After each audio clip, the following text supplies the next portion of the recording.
Hello good morning నమస్తే నేను మీ రాజశేఖర్ ఇక మార్నింగ్ న్యూస్లోకి వెళ్దాం. ప్రతిరోజు మనం వచ్చే వార్తలు కాకుండా ఇంకో కొత్త విషయం కూడా చెప్తాను. రాష్ట్రంలో ఎన్నికల కోడ్ అయిపోగానే మన ముఖ్యమంత్రి రేవంత్ రెడ్డి ఇక రాష్ట్రంలో ఉద్యోగాలలో భారీ బదిలీలు అయితే జరగబోతున్నాయట. మరి ఈ బదిలీలు ఎవరి కోసం జరుపుతున్నారనేది మాత్రం ఇంకా తెలవనటువంటి అంశం. ఇకపోతే ఎంఆర్ఓ నుండి మొదలు పెట్టుకొని ఐఏఎస్ ఐపీఎస్ వరకు కూడా బదిలీలు చేపట్టబోతున్నారట. ఇక కొంతమందికి ప్రమోషన్స్ కూడా ఇవ్వబోతున్నామని చెప్పినారు. ఏది ఉపాధ్యాయ వృత్తిలో ఉన్నటువంటి ఉద్యోగస్తులకు కూడా ప్రమోషన్లు కూడా ఇచ్చేటువంటి అవకాశం ఆ దిశగా కూడా ప్రయత్నం చేస్తున్నామని చెప్తున్నటువంటి ముఖ్యమంత్రి రేవంత్ రెడ్డి ఇక ఇచ్చిన హామీల గురించి ఎన్నికల కోడ్ అయిపోయిన తర్వాతనే అన్నిటికీ కూడా శ్రీకారం చుడతానని చెప్తున్నటువంటి మాట. ఇకపోతే జూన్ 2వ తారీఖున తెలంగాణ ఆవిర్భావ దినోత్సవానికి సందర్భంగా మొత్తానికి రేవంత్ రెడ్డి కీరవాణి స్టూడియోకి పోయినాడంట.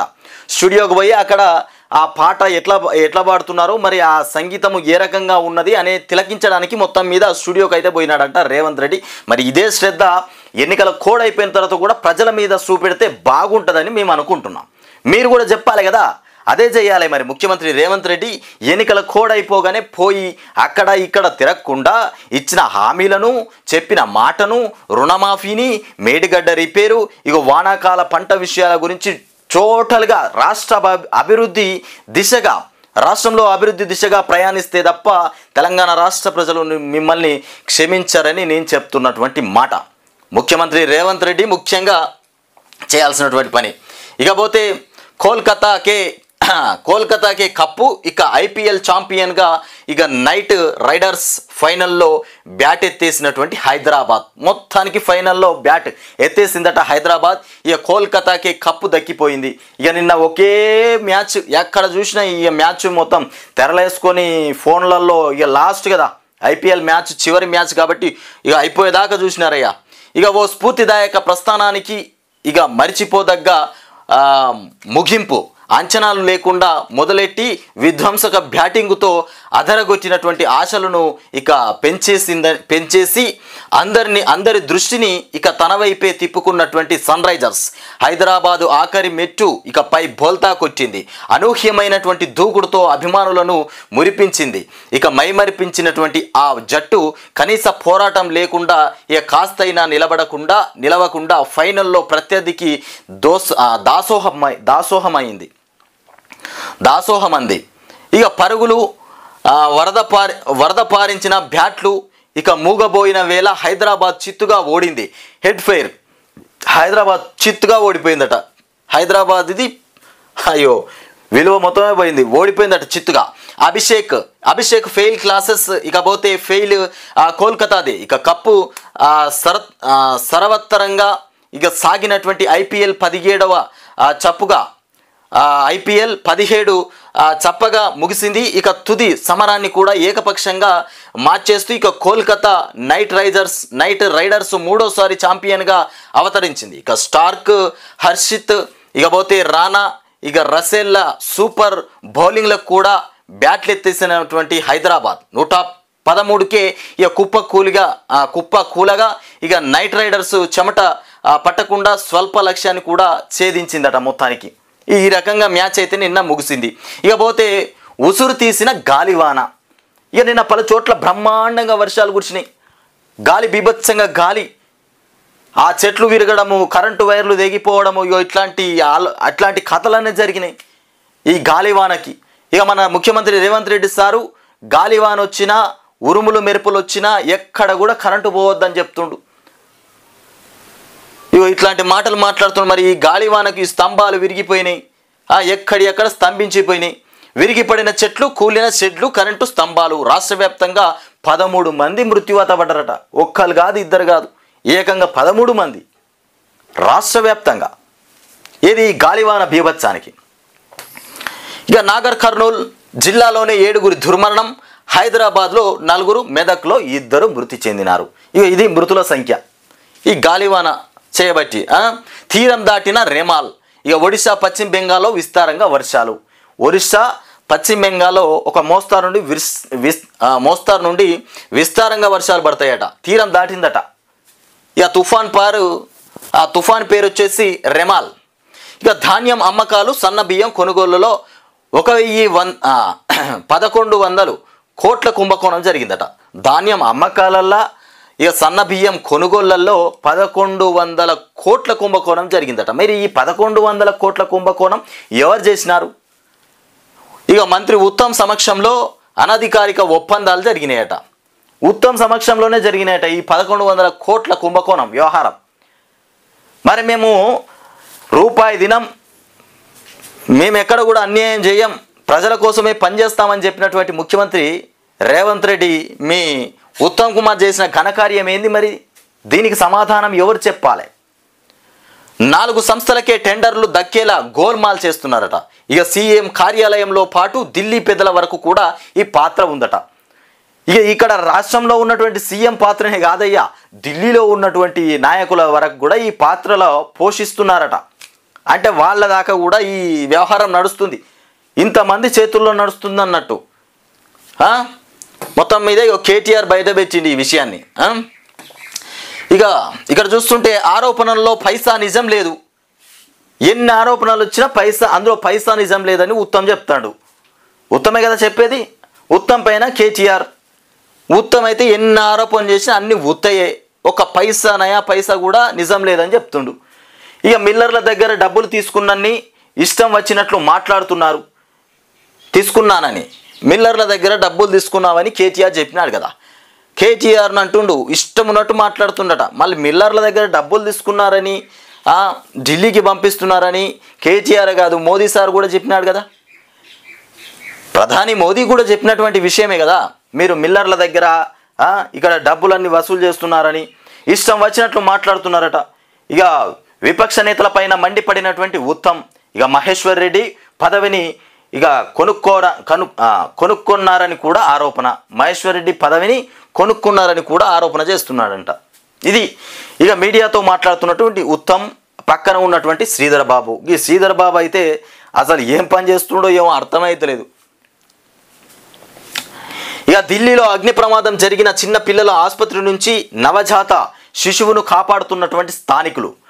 ఢిల్లీలో అగ్ని ప్రమాదం జరిగిందట. ఇక పోతే ఢిల్లీలో బేబీ కేర్ ఆసుపత్రిలో అగ్గి, 7 శిశువుల దుర్మరణం, 5 పరిస్థితి విషమంగా ఉంది. ఆక్సిజన్ సిలిండర్లు పేలడంతో ఇక 2 భవనాలు ధ్వంసమైపోయినాయి. ఢిల్లీలో జరిగినటువంటి ఘటన. ఆక్సిజన్ సిలిండర్లు పేరినాయట. ఢిల్లీలో భారీ అగ్ని ప్రమాదం అయితే జరిగింది. మొత్తం మీద విధ్వంసం సృష్టించారట ఢిల్లీలో. ఇక మన అందాల బొమ్మ ఏం వార్తలు మోసుకొచ్చిందో చూద్దాం. ఈ అందాల బొమ్మ రేవంత్ రెడ్డి సార్కు పనిచేస్తుంది, గుత్తేదారుగా పనిచేస్తుంది. గుత్తేదారు వ్యవస్థ లెక్క ఈ అందాల బొమ్మ వెలుగు దినపత్రిక పనిచేస్తుంది. ఇక ఇక్కడ చూస్తే ఇవాళ గ్రాడ్యుయేట్ ఎమ్మెల్సీ ఓటింగ్ అట. ఇవాళనే ఓటింగ్. ఇక ప్రాధాన్యత క్రమంలో ఓటు వేస్తేనే చెల్లుబాటు, పార్టీ గుర్తు ఉండదు. ఇక బ్యాలెట్ పైన అభ్యర్థి పేరు ఫోటో మాత్రమే ఉంటుందట, పార్టీ గుర్తు మాత్రం ఉండదు. ఎందుకంటే ఇది గ్రాడ్యుయేట్స్ సంబంధించింది, చదువుకున్నోళ్ళే కాబట్టి అవసరం లేదులే. గుర్తు వాళ్ళకి పెట్టాలి, చదువు రాని వాళ్ళ కోసం గుర్తును పెట్టాలి. ఈ చదువుకున్న వాళ్ళు కాబట్టి ఫోటో ఉంటే సరిపోతుంది, పేరు ఉంటే సరిపోతుంది. 52 మంది అభ్యర్థులు ఇక జంబో బ్యాలెట్ పేపర్. ఇక ప్రయారిటీ ప్రకారం ఇచ్చినటువంటి అభ్యర్థులందరికీ ఓటు వేయొచ్చు. ఉదయం 8 నుంచి సాయంత్రం 4 వరకు కూడా పోలింగ్ జరుగుతుంది. ఏర్పాట్లు పూర్తి చేసినటువంటి అధికారులు. మొత్తానికి ఇవాళ ఎమ్మెల్సీ గ్రాడ్యుయేట్ ఎన్నికలైతే ముమ్మరంగా ప్రారంభమైనాయి. ఇక 8 అయిందా? 8 అయితే ప్రారంభమైతాయి కూడా. ఇక కోల్కతా తీన్మార్ ఐపీఎల్ మ్యాచ్కి సంబంధించినటువంటి అంశం. ఇక మొత్తం మీద కోల్కతా విన్నప్ అయిపోయింది, ఇంత కప్పెత్తుకపోయింది. హైదరాబాద్ వాళ్ళ పని ఉత్తదే అయిపోయింది. ఇక మిల్లర్లతో కుమ్మక్కై మాపై నిందలు మోపుతున్నారంటూ ఉత్తమ్ కుమార్ బ్రహ్మాండంగా వార్త తీసుకొచ్చిండు పెద్దదే. ఇక కేటీఆర్ చెప్తుండు కదా 1100 కోట్ల కుంభకోణం చేసినారని. దానికి వ్యతిరేకంగా మిల్లర్లతోని కుమ్మక్కయ్యట వీళ్ళ మీద నిందలు పెడుతున్నారట. అడ్డగోలుగా మాట్లాడితే సహించేది లేదు. ఇక సహించకు. ఇక కేటీఆర్ ఏలేటి మహేశ్వర్ రెడ్డికి మంత్రి ఉత్తమ్ హెచ్చరిక. అడ్డగోలుగా మాట్లాడితే మాత్రం సహించడంట. ఎవరు? ఉత్తమ్ కుమార్ చెప్తున్నటువంటి మాట. ఇక సివిల్ సప్లై శాఖను ఆగం పట్టించిండ్రు. సివిల్ సప్లై శాఖను గత బీఆర్ఎస్ సర్కారు ఆగం పట్టించిందని మంత్రి ఉత్తమ్ కుమార్ అంటున్నటువంటి మాట. ఇక ఉత్తమ్ కుమార్ మొత్తం మీద మండిపడుతుండు కేటీఆర్ మీద. ఉత్తమ్ మీద కేటీఆర్ ఒకరి మీద ఒకరు దురుసుగా ప్రవర్తించుకునే అట్లాంటి అలవాట్లే తప్ప రాష్ట్రం కోసం ప్రజల కోసం పనిచేసేటువంటి క్యారెక్టర్ అయితే ఎవరికి లేదా? ఒకరినొకరు తిట్టుకోవడమే. ఈ రాష్ట్రంలో గాలివాన బీభత్సం, 14 మంది మృతి. ఇక మేడిగడ్డ పైన నీలి నీడలు. ఇక రిపేర్లు చేసినా గ్యారంటీ ఇవ్వలేమన్నా ఎన్డీఎస్ఏ. మేడిగడ్డకు రిపేర్ చేసినా కానీ గ్యారంటీ ఇవ్వలేమని చెప్పిందట ఎన్డీఎస్ఏ. మరి నిజమేనా కాదా? ఎన్డీఎస్ఏ ఫస్ట్ నుండి చెప్తా ఉన్నది, రిపేర్ చేస్తే బ్రహ్మాండంగా ఉంటుంది, మేడిగడ్డ ఏం కాదు, కూలిపోదు, మంచిగానే పనిచేస్తుందని చెప్పిండ్రు. మరి ఇన్ని రోజులు కాలం నడుపుకొచ్చిర్రు, ఇన్ని రోజులు సమయం అంతా వృధా చేసినారు, ఇవాళ రిపేర్ చేద్దామంటుర్రు. ఇక దానికి తగ్గట్టే పనులు మొదలు పెట్టగానే కొత్త సమస్యలు వచ్చినాయట. 7వ బ్లాక్లో భారీ గొయ్యి, అందులోంచి నీటి ఊటలు. ఇక ఒక్క రోజులోనే పెరిగిన బొయ్యారం సైజు. కొత్తగా మరో 2 గేట్లను కూడా కట్ చేయాలని కూడా అధికారులు నిర్ణయం తీసుకున్నారట. ఈ బొయ్యారం పెద్దగా కనబడ్డదట, కొత్తగా ఇంకా 2 గేట్లు కట్ చేయాలని నిర్ణయం తీసుకున్నారట. మరి నిజమేనా నిర్ణయం? ఇక సన్న బియ్యం కొనుగోళ్లు, వడ్ల అమ్మకాల్లో 1000 కోట్ల అవినీతి చేయలేదు, మిల్లర్లతో కుమ్మక్కైపోయింది కేటీఆర్ సారు. కుమ్మక్కైపోయి మా మీద లేనిపోని ఆరోపణలు తీసుకొస్తుండని ఉత్తమ్ కుమార్ చెప్తున్నటువంటి మాట. కాంగ్రెస్ అంటేనే స్కామ్లు. ఇక మార్కెట్లో సన్న బియ్యం కిలో 42కే దొరుకుతున్నాయి. మార్కెట్లో సన్న బియ్యం కిలోకు 42 రూపాయలకు దొరుకుతుంటే కిలోకు 57 చెల్లించి ఎందుకు కొంటున్నారు? బియ్యం కొనుగోళ్లలో 30 కోట్లు అవినీతి. ఇక వడ్ల స్కామ్లో క్వింటాకు 230 చొప్పున దోపిడీ. ఇందులో 700 కోట్ల కుంభకోణం. ఆధారాలతో కోర్టుకు పోతామని కూడా వెల్లడి. 42 రూపాయలకి కిలో బియ్యం దొరుకుతుంటే 57 రూపాయలు చెల్లించి కొంటురట. అంటే మిగతా పైసలన్నీ కొట్టేయడానికి ప్లాన్ అన్నమాట ఇది. 42 రూపాయలు మార్కెట్లో దొరికినాక 57 రూపాయలు ఎందుకు పెడుతున్నారని అడుగుతుండు కేటీఆర్. ఇక బడులు చేరితే రోజే పుస్తకాలు. బడులు తెరిచే రోజే పుస్తకాలు. సకాలంలో పిల్లల చేతికి టెక్స్ట్ బుక్స్ ఇక అందించేందుకు చర్యలు. ఇక జనవరి నుంచే పుస్తకాల ప్రింటింగ్ ప్రారంభం కాబోతుందట. మే మొదటి వారం నుంచి జిల్లా కేంద్రాలకు సప్లై. ఇప్పటికే 1.10 కోట్ల బుక్స్ కూడా, ఇక టెక్స్ట్ బుక్స్ కూడా సరఫరా చేసినారట. మొత్తం మీద మే మొదటి వారం నుంచి జిల్లా కేంద్రాలకు సప్లై చేస్తున్నారంట. ఇక బీఆర్ఎస్ అకౌంట్ నుంచి 30 కోట్లు ట్రాన్స్ఫర్. ఎమ్మెల్సీపై భోపాల్ ఓట్లు ఇక కొనేందుకు కుట్ర చేస్తున్నదట. ఈసీకి లేఖ రాసినటువంటి రఘునందన్ 34 మంది ఎలక్షన్ ఇన్ఛార్జ్లకు కూడా డబ్బులు బదిలీ అయిపోయాయని చెప్తున్నారు. ఎలక్షన్ ఇన్ఛార్జ్లకే డబ్బులు బదిలీ అయిపోయినాయట.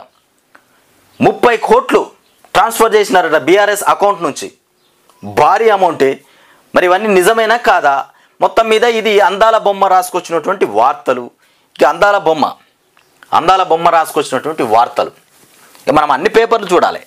ఎందుకంటే అందాల బొమ్మ చూడాలి, రేవంత్ రెడ్డి సార్ చూడాలి, కేసీఆర్ సార్ది చూడాలి అన్నట్టుగా అందరి పేపర్లు చూడాలి. ఎవరు ఏం రాసుకొచ్చిరో కూడా తెలవాలి కదా. ఎమ్మెల్సీ టికెట్లు ఇన్ఛార్జీలు మొత్తం మీద ఇన్ఛార్జీలు కొన్నారట. యాడికి పోయినా గాలివాన బీభత్సమే ఉన్నది. గాలివాన ఇంత మొత్తం ఆగం చేసి పాడేసినట్టుంది. ఇక కీరవాణి రూపొందించిన వెర్షన్లను పరిశీలిస్తున్నటువంటి ముఖ్యమంత్రి రేవంత్. రాష్ట్ర గీతం నిడివి 2 గంటల 30 నిమిషాలు. జయ జయ హే తెలంగాణకు తుది రూపు. మొత్తం 3 వెర్షన్లు సిద్ధం చేసినటువంటి కీరవాణి. మొత్తం 3 వెర్షన్లు చేసినారంట. 3ంటిని విన్న ముఖ్యమంత్రి రేవంత్ సోనియా చేతుల మీదుగా 2న విడుదల చేయబోతున్నారట. నేడో రేపో ఇక మళ్ళీ సమీక్షించనున్న సీఎం. పుస్తకావిష్కరణకు నేడు కేరళకు పోతాడంట. అక్కడి నుంచి ఢిల్లీ వెళ్ళి సోనియాను రాష్ట్ర దశాబ్ది వేడుకకు ఆహ్వానించే ఛాన్స్ ఉందట. కేరళకు పోయి అక్కడ నుండి ఢిల్లీకి పోయి సోనియా గాంధీని మొత్తం మీద రాష్ట్ర అవతరణ దినోత్సవాన్ని సందర్భంగా రమ్మని చెప్తాడంట అక్కడికి పోయి. ఇక వేలం గ్యారంటీ. అభివృద్ధి ఆదాయమే లక్ష్యంగా భూముల అమ్మకం. 6 గ్యారంటీల అమలుకు సొమ్ముల కోసం సర్కారు కసరత్తు చేస్తుంది. 6 గ్యారంటీల అమలు చేయడానికి భూములు అమ్ముకొస్తున్నటువంటి కాంగ్రెస్ ప్రభుత్వం, ముఖ్యమంత్రి సర్కారు సర్కారు భూములు అమ్మే ప్రయత్నంలో ఉన్నది. 6 గ్యారంటీలు అమలు చేయాలంటే ఇక వేలానికి అనువైనటువంటి ప్రభుత్వ భూముల గుర్తింపు. ఆల్రెడీ ఏ భూములు అమ్మాలి, ఎక్కడెక్కడ భూములు అమ్మాలనేది గుర్తింపు చేసినారట ప్రభుత్వము. మొత్తం మీద అమ్మే ప్రయత్నంలోనే ఉన్నది. ఇక నియోపోలిస్ నియోపోలిస్లో అందుబాటులో వాణిజ్య భూమి, ఇక బుద్వేల్లోనూ ఖరీదైనటువంటి భూములు, మల్టీ మోడల్ ఇండస్ట్రియల్ ఇక జోన్గా ఫార్మసిటీ భూములు కూడా ఉన్నాయట. టౌన్షిప్లు, పరిశ్రమలు, హెల్త్ సిటీ ఏర్పాటుకు ప్రణాళిక. ఇక ORR ఇక RRR మధ్య ఉన్నటువంటి భూములపైన కూడా దృష్టి పెట్టినారట. భూముల వేలంతో 14,000 కోట్లు ఆర్జించినటువంటి గత సర్కారు, భూములు అమ్ముకొని గత సర్కారు 14,000 కోట్లు సంపాదించిందట. మరి ఇప్పుడు వీళ్ళు కూడా అదే రకంగా ఆలోచిస్తున్నట్టు భూములు అమ్మి ఈ 6 పథకాలు అమలు చేస్తాడంట ముఖ్యమంత్రి రేవంత్ రెడ్డి. ఇక మరి మన భూములు అమ్మి మనకే పెట్టిన తర్వాత ఇదేందన్నట్టు కథ. మన రాష్ట్ర సంపదను మనకే అమ్మి మనకే పెడతాడంట. ఇక కొత్తదేం లేదు తీసుకొచ్చేది. 7 శిశువుల ఆహుతి. ఢిల్లీలోని పిల్లల ఆసుపత్రిలో అగ్ని ప్రమాదం జరిగింది. 7 శిశువులు చనిపోయినట. మళ్ళీ కోతలు. రాష్ట్రంలో పెరుగుతున్నటువంటి సిజేరియన్లు మళ్ళా పెరుగుతున్నాయి. మళ్ళీ కోతలు. ప్రైవేటు ఆసుపత్రులు 75% ప్రసవాలు. అవే సర్కారు దవాఖానాల్లో 46.4%. అగ్రస్థానంలో ఇక రాజన్న సిరిసిల్ల జిల్లా. ఇక నిరుటితో పోలిస్తే పెరిగిన ఆపరేషన్లు. వైద్యశాఖ తాజా నివేదికలో వెల్లడి. చూసినారా, కేసీఆర్ ఉన్నప్పుడు ప్రభుత్వ ఆసుపత్రుల్లో సర్జరీలు జరిగినాయి, సిజేరియన్లు జరిగినాయి. ఇప్పుడు కేసీఆర్ పోయిండు, రేవంత్ రెడ్డి సార్ వచ్చిండు, సిజేరియన్ మొత్తం ప్రైవేట్ హాస్పిటల్లోనే చేయించుకుంటున్నారట. ఎందుకంటే ప్రజలకు భయం అయిపోతుంది. గవర్నమెంట్ హాస్పిటల్ పోదామంటే భయం. మరి ఎట్లా చేస్తారా చెయ్యరా, మరి ఏం జరుగుతుందో అన్నటువంటి భయంతో ప్రైవేట్ దవాఖానలోకి పోతున్నారట. ఇక ఆపరేషన్లు మొత్తం అక్కడనే జరుగుతున్నాయి. వైద్య రంగం వెనుకబడిపోయినట్టేనా? పడిపోయిందా, పడిపోలేదా? ఇక లెక్కింపుపై కుట్ర. బీజేపీ ఆ యత్నాల్లో ఉన్నట్లు సమాచారం. ఇక ఆ పార్టీ నేతలు కోడ్ ఉల్లంఘిస్తున్నా ఈసీ చర్యలు తీసుకోవడం లేదు. ఎన్నికల ప్రక్రియను కాపాడాల్సింది మీరే. ఇక కౌంటింగ్ రికార్డు చేయించండి. ఇక వివరాల్ని 1కి 2 సార్లు సరిపోల్చండి. 543 నియోజకవర్గాల రిటర్నింగ్ అధికారులకు కూడా 120 పౌర సంస్థల లేఖ. 11న టోల్ ప్లాజాలు ఇంటర్చేంజ్లు. 107 మేజర్ మైనర్ బ్రిడ్జిలు, 4 ROBలు, 187 అండర్ పాస్లు, 6 రెస్ట్ ఏరియాలు. ఇకపోతే ఇది RRR ఉత్తర భాగం స్వరూపం. RRR ఉత్తర భాగం స్వరూపమట.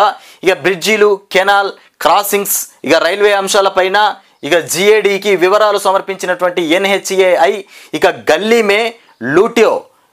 మే లూటో ఢిల్లీకో బేజో. ఈ పదం బాగా ఉంది. గల్లీ మే లూటో ఢిల్లీకో బేజో. ఇక 1000 కోట్ల కుంభకోణానికి పాల్పడినటువంటి కాంగ్రెస్.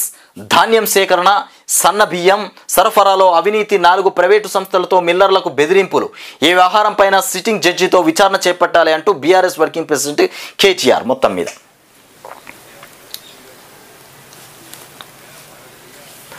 ఇక ధాన్యం కొనుగోళ్లే 200 కోట్లు 1000 కోట్లు స్కామ్. ఎలా? ధాన్యం కొనుగోళ్లే 200 కోట్లట. 1000 కోట్ల స్కామ్ ఎట్లా జరిగిందని అడుగుతున్నటువంటి అంశం. కిషన్ రెడ్డిని ఓవర్టేక్ చేయాలని అడ్డగోలు మాటల. ఇక ఢిల్లీకి పైసలు పంపి పదవిని మీరు కొనుక్కున్నారేమో. ఇక బీజేపీ ఎల్పీ నేత మహేశ్వర్ రెడ్డి పైన మంత్రి ఉత్తమ్ ధ్వజమెత్తారు. ఇక డిఫాల్టర్లపై చర్యలు తీసుకుంటే మీకు ఎందుకు బాధ? ఇంతవరకు గింజైనా సన్న బియ్యం కొనలేదు అని చెప్తున్నటువంటి ఉత్తమ్. ఇంతవరకు గింజైనా సన్న బియ్యం కొనలేదట. గల్లీ మే లూటో ఢిల్లీకో బేజో. ఇగో ఇది కాంగ్రెస్ వాళ్ళ కథ గిట్లా ఉన్నదని కేటీఆర్ చెప్తుండు. గల్లీ మే లూటో, గల్లీలలో లూటో చేస్తున్నారట, ఢిల్లీకో బేజో చేస్తున్నారంట. అంటే ఢిల్లీని అభివృద్ధి చేస్తున్నారు అన్నట్టు చెప్పి అవ్వ ఏమన్నా కథ ఎట్లున్నది చూసినారా? ఏదో వచ్చినట్టున్నది గాలివాన బీభత్సమా. అడ్వర్టైజ్మెంట్ మాత్రం ఎవరు అడ్వర్టైజ్మెంట్ వాళ్ళు వేసుకున్నారు. బీజేపీ నుండి ఇక గుజ్జుల ప్రేమేందర్ రెడ్డి ఈయన బీజేపీ నుండి వేసుకున్నాడు.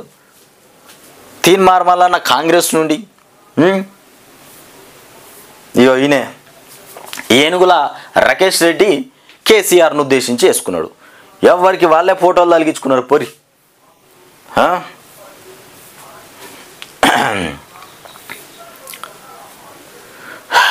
గెలుపు ఓటంలో వాళ్ళకు ఉన్నాయో కానీ మొత్తం ఫోటోలు అయితే దుమ్ము చక్కెర తలిగించుకుంటారు. దుమ్ము చక్కెరి. అదిగో విరిగిపోయిన స్తంభాలు, నోయలగూరిన రోడ్లు, వడ్ల స్కామ్ 1100 కోట్లు జరిగినాయట. జూన్లో భారీగా బదిలీలు కూడా జరగబోతాయి. ఇక కోల్కతా తీన్మార్ 3వ సారి IPL ట్రోఫీ ఇక కైవసం చేసుకున్నటువంటి కోల్కతా. నేడు పట్టభద్రుల ఎమ్మెల్సీ పోలింగ్ ఇవ్వాలనే మొత్తానికి పోలింగ్ బూత్లకు పోతున్నటువంటి వ్యవహారం. ఇకపోతే ఎబోలా వైరస్ కొత్త మ్యూటెంట్ ఇక ల్యాబ్లో సృష్టించినటువంటి చైనా సోకితే 3 రోజుల్లోనే మరణం. ఓనీ అమ్మ, ఎబోలా వైరస్ వస్తుందట, అది గిట్లా అంటుకున్నదంటే 3 రోజులలో తెచ్చిపోతాడట మనిషి. ఇక 14 మందిని బలిగొన్నటువంటి గాలివాన. ఇకపోతే 1 నిమిషంలోనే ఫోన్ ఛార్జింగ్. ఇక నవీన సాంకేతికతను ఆవిష్కరించిన అంకుర్ గుప్తా 1 నిమిషంలోనే ఫోన్ ఛార్జింగ్ అయిపోయిందట ఆయన, 1 నిమిషం. ఇక కెమిస్ట్రీ కీలకం.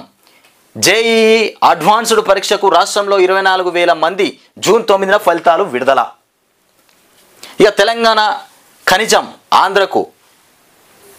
ఇక మానుకోటలో ఆగనటువంటి వెరైటీస్ అక్రమ రవాణా, అర్ధరాత్రి వేళ తరలిస్తున్న అక్రమార్కులు పట్టించుకొని ప్రభుత్వ యంత్రాంగం. ఇక కేంద్రంలో కాంగ్రెస్ గెలిస్తే వాగా సరిహద్దు తెరుస్తాం, పాక్ ప్రజల వైద్యం కోసం రావచ్చు అని చెప్తున్నటువంటి మాట. ఇక పిల్లల దవాఖానాల్లో అగ్ని ప్రమాదం జరిగింది. ఇక కోడు ముసుగు భరోసాకు ఎసరు. కోడు ముసుగుతోని భరోసాకు ఎసరు వెచ్చినటువంటి ప్రభుత్వం. ధరణి ఫిర్యాదుల స్పెషల్ డ్రైవ్ నిలిపివేత. పెండింగ్లో 2.45 లక్షల దరఖాస్తులు. 150 కోట్ల భారం తప్పించుకునేందుకేనా ఈ సీజన్కు ఇక రిక్త హస్తమేనని ఇక అనుమానాలు. ఇక కోడ్తో సంబంధం లేదంటున్న నిపుణులు. ఇక పార్టీ బిలోను 18 లక్షల ఎకరాల పైన వివాదం జరుగుతున్నటువంటి కథ. 18 లక్షల ఎకరాల పైన వివాదం ఉందట. ఇంత ఘోరంగా ఉన్నది వ్యవహారం. ఇది రాష్ట్రంలో ఉన్నటువంటి వార్తలు ఇవి. ఇక మన గ్రాడ్యుయేట్స్ ఎమ్మెల్సీ ఎన్నికలు అయితే జరుగుతున్నాయి. అందులో మరి ఎవరు గెలవబోతున్నారు, ఎవరికి ఓట్లు అయితే పడతాయో ఇక ఎన్నికల్లో రిజల్ట్ వచ్చినప్పుడే తెలుస్తుంది. ఇక రేవంత్ రెడ్డి సారు ఎన్నికల కూడా అయిపోగానే రాష్ట్రంలో ఇక పడతాడంట. రాష్ట్రం మొత్తం ఒక నడక నడిపిస్తానని చెప్తుండు. మరి అది ఏ నడక నడిపిస్తాడు, ఎట్లా నడిపిస్తాడో కూడా చూడాలి. ముఖ్యంగా ఒకటే విషయం, ఈ ప్రైవేట్ స్కూల్స్, ప్రైవేట్ దవాఖానాలు, ఈ రెండింటిపైన ఫోకస్ చేయాలి ముఖ్యమంత్రి రేవంత్ రెడ్డి.